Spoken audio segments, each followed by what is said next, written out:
ख़बर शामिल कजे थी मोरो सिंध मां, जितां सिंध इल्ताफ़ सुमरो की रिपोर्ट मुताबिक़ मोरो वेझो कमरदीन चांडियो थाणे की हदगोट जान मोहम्मद माशीदी दमबीर में गाह कंदड़ औरत ते फायरिंग ज़ख़्मी हालत में तालका अस्पताल मोरो आंदो वियो, जिते ज़ख़्मी औरत मिसमात हुमेरा ज़ाल हुसैन माशी जे वारसनि मिसमात पठाणी ऐं शमशाद अली जो चवणो हो त असां गाह ते वियल हुआसीं, जिते शिकारपुर जे जतोई बिरादरी से ताल्लुक़ रखंदड़ साम्हूं अची बीह रहिया, जिन खे असां साइड ते वञण जो चयो त मुंहं मारी कई ऐं हथियार खणी सिधो फायर कयो, जेको मिसमात हुमेरा खे लॻो, जेका ज़ख़्मी थी पई आहे। हिननि जो त असलम जतोई, शमीर मेहार, मुनीर जतोई ॿियनि माण्हुनि सां गॾिजी फायर कया आहिनि। असां सां ज़ुल्म कयो वियो आहे।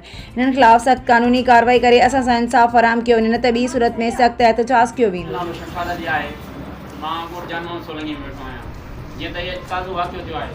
मुझी भेण हुई, मुझी भाजाई हुई, उहे गाह करे वापस अची रहा हुआ त जतोई बिरादरी जेके साहब मुर्तज़ा साहब हारी विया आहिनि, जन खे तक़रीबन साल खन थी वियो आहे।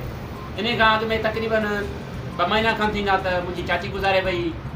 थियो असांजा ॿार जॾहिं विया साईं ते त अॻु में उन्हनि सां माना घटि वधि ॻाल्हाए वियो, गाॾियूं ॾिनियूं वियूं मुंहिंजी अमड़ खे।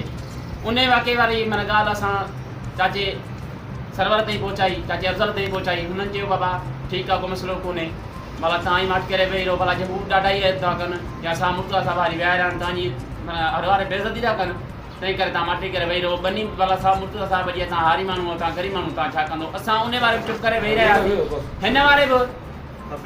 हिन वारे बि जतोई जी बिरादरी आहे, असांजे ॿारनि जी माना रस्ते रोक कई।